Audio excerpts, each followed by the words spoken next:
ನಮಸ್ತೆ ಪ್ರಿಯ ವೀಕ್ಷಕರೇ ಗೃಹಜ್ಯೋತಿ ಬಗ್ಗೆ ಒಂದು ಬಿಗ್ ಅಪ್ಡೇಟ್ ಬಂದಿದೆ. ಅದರ ಮುಂದೆ ಇನ್ನು ಫ್ರೀ ಕರೆಂಟ್ ಬಳಕೆ ಮಾಡೋರಿಗೆ ಝೀರೋ ಕರೆಂಟ್ ಬಿಲ್ ಬರೋದಿಲ್ಲ ವೀಕ್ಷಕರೇ. ಹೊಸ ಅಪ್ಡೇಟ್ ಅದೇನಂತ ಹೇಳ್ತೀನಿ. ಅದಕ್ಕೂ ಮುಂಚೆ ನಮ್ಮ ಚಾನಲನ್ನು ಸಬ್ಸ್ಕ್ರೈಬ್ ಮಾಡಿ. ಈ ವಿಡಿಯೋ ಇಷ್ಟ ಆದರೆ ಒಂದು ಲೈಕ್ನ ಕೊಡಿ. ಬನ್ನಿ ವೀಕ್ಷಕರೇ, ಇನ್ನು ಡೈರೆಕ್ಟಾಗಿ ವಿಡಿಯೋಗೆ ಹೋಗೋಣ. ವೀಕ್ಷಕರೇ, ಇಲ್ಲಿವರೆಗೂ ಕೂಡ ನಾವು ಗೃಹಜ್ಯೋತಿಯ ಫ್ರೀ ಕರೆಂಟನ್ನು ಬಳಕೆ ಮಾಡ್ತಾ ಇದ್ವಿ. ಆದರೆ ಈಗ ಹೊಸದಾಗಿ ಕೆಲವು ರೂಲ್ಸ್ಗಳು ಬಂದಿದೆ. ಏನಂದರೆ ನಮಗೆ 200 ಯೂನಿಟ್ ಫ್ರೀನ ಕೊಡ್ತಾಯಿದ್ರು. ಅದರಿಂದ ಸ್ವಲ್ಪ ಜನ ಮತ್ತೆ ಕ್ವಶನ್ ಮಾಡ್ತಾಯಿದ್ರು, ಇಲ್ಲ ನಮಗೆ ಫ್ರೀ ಕರೆಂಟ್ ಬರ್ತಾ ಇಲ್ಲ, ನಮಗೂ ಕೂಡ ಬಿಲ್ ಬರ್ತಿದೆ ಅಂತ ಹೇಳ್ತಿದ್ರು. ಅದಕ್ಕೆ ಕಾರಣ ನಾವು ಏನಂತ ಹೇಳಿದ್ವಿ ಅಂದರೆ, ನೋಡಿ ನೀವೇನಾದರೂ ಮೊದಲು ಒಂದು ವರ್ಷದ ಹಿಂದೆ ಸರಾಸರಿ ಒಂದು 100 ಯೂನಿಟ್ನ ಯೂಸ್ ಮಾಡ್ತಾಯಿದ್ರಿ, ಒಂದು 80 ಯೂನಿಟ್ನ ಯೂಸ್ ಮಾಡ್ತಿದ್ರಿ ಅಂತಂದರೆ ನಿಮಗೆ ಆ ಸರಾಸರಿ ಲೆಕ್ಕದಲ್ಲಿ ಈ ವರ್ಷವೂ ಕೂಡ ನೀವು 100 ಯೂನಿಟ್ನ ಯೂಸ್ ಮಾಡಬೇಕು. ಅದ್ರ ಮೇಲೆ ಒಂದು 10% ಎಕ್ಸ್ಟ್ರಾ ಯೂಸ್ ಮಾಡ್ಬೋದಷ್ಟೇ. ಅದ್ರ ಬಿಟ್ಟು ನೀವು 200 ಯೂನಿಟ್ ಕೊಟ್ಟಿದ್ದಾರೆ, ನಾವು 200 ಯೂನಿಟ್ನು ಯೂಸ್ ಮಾಡ್ತೀವಿ ಅಂತ ಅಂದರೆ ನಿಮಗೆ ಬಿಲ್ ಝೀರೋ ಬರಲ್ಲ, ನೀವು ಕರೆಂಟ್ ಚಾರ್ಜ್ನ ಕಟ್ಟಬೇಕಾಗುತ್ತೆ ಅಂತೇಳಿ ಈ ಥರ ಹೇಳಿದ್ವಿ. ಅದನ್ನು ಆಗಲೇ ನಾವು ಅಪ್ಡೇಟ್ನ ಮಾಡಿದ್ವಿ. ಆದರೆ ಈಗ ಹೊಸ್ದಾಗಿ ಏನು ಅಪ್ಡೇಟ್ ಬಂದಿದೆ ಅಂದರೆ, ಈಗ ಬಾಡಿಗೆ ಮನೆಯಲ್ಲಿ ಇರೋರು ಮನೆನ ಶಿಫ್ಟ್ ಮಾಡ್ತಾ ಇರ್ತಾರೆ, ಹೊಸ್ದಾಗಿ ಮನೆನ ಕಟ್ಟಿಸ್ತಾ ಇರ್ತಾರೆ. ಅಲ್ಲಿಂದ ಇಲ್ಲಿ ಶಿಫ್ಟ್ ಆಗಿರೋರಿಗೆ ನಾವು ಆ ಮನೆಯಲ್ಲಿದ್ದಾಗ ಇಷ್ಟು ಬರ್ತಿತ್ತು, ಈ ಮನೆಯಲ್ಲಿ ಹೇಗೆ ಅಂತಂದರೆ ಅಂಥವ್ರಿಗೆ ಕರೆಂಟು ಬಿಲ್ ನೀವು ಕಟ್ಟಬೇಕಾಗುತ್ತೆ. ಆ ಮನೆಯಲ್ಲಿ ಇದ್ದವರು ಎಷ್ಟು ಬಿಲ್ ಕಟ್ತಾ ಇರ್ತಾರೋ ನಮಗೆ ಗೊತ್ತಿರೋದಿಲ್ಲ.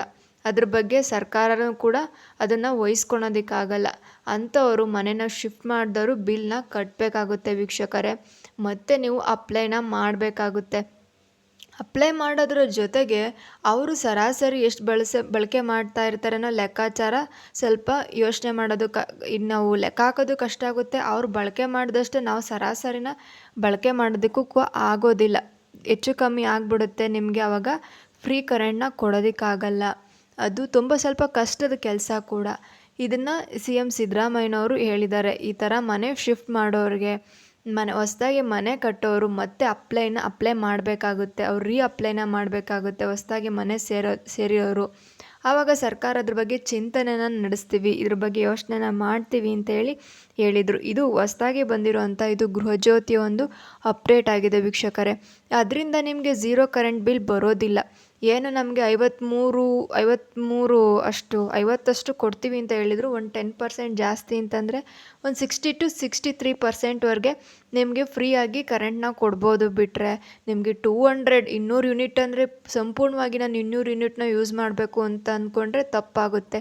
ನೀವು ಮೊದಲದಾಗಿ ನಿಮ್ಮ ಮನೆಯಲ್ಲಿ TV ಒಂದಿತ್ತು, ಒಂದು ಮಿಕ್ಸಿ ಒಂದಿತ್ತು, ಅದಕ್ಕೋಸ್ಕರ ನಮಗೆ ಒಂದು 50 ಯೂನಿಟ್ ಯೂಸ್ ಮಾಡ್ಕೊತಾ ಇದ್ವಿ ಅಂತಂದರೆ, ಈ ಸಲ ಫ್ರೀ ಕರೆಂಟ್ ಅಲ್ಲ ಅಂತ ಫ್ರಿಡ್ಜು, ವಾಷಿಂಗ್ ಮಿಷಿನು ಎಲ್ಲ ತೊಗೊಂಬಂದರೆ ನಿಮಗೆ ಅವಾಗ 50 ಯೂನಿಟ್ ಡಬಲ್ ಆಗಿಬಿಡುತ್ತೆ, 100 ಯೂನಿಟ್ ಆಗುತ್ತೆ.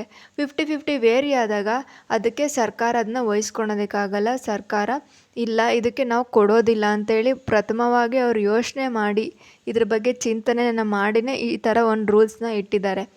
ಇದು ನಿಜವಾಗ್ಲೂ ಕೂಡ ಜನಸಾಮಾನ್ಯರಿಗೆ ಸ್ವಲ್ಪ ಕಷ್ಟನೇ ಆಗುತ್ತೆ.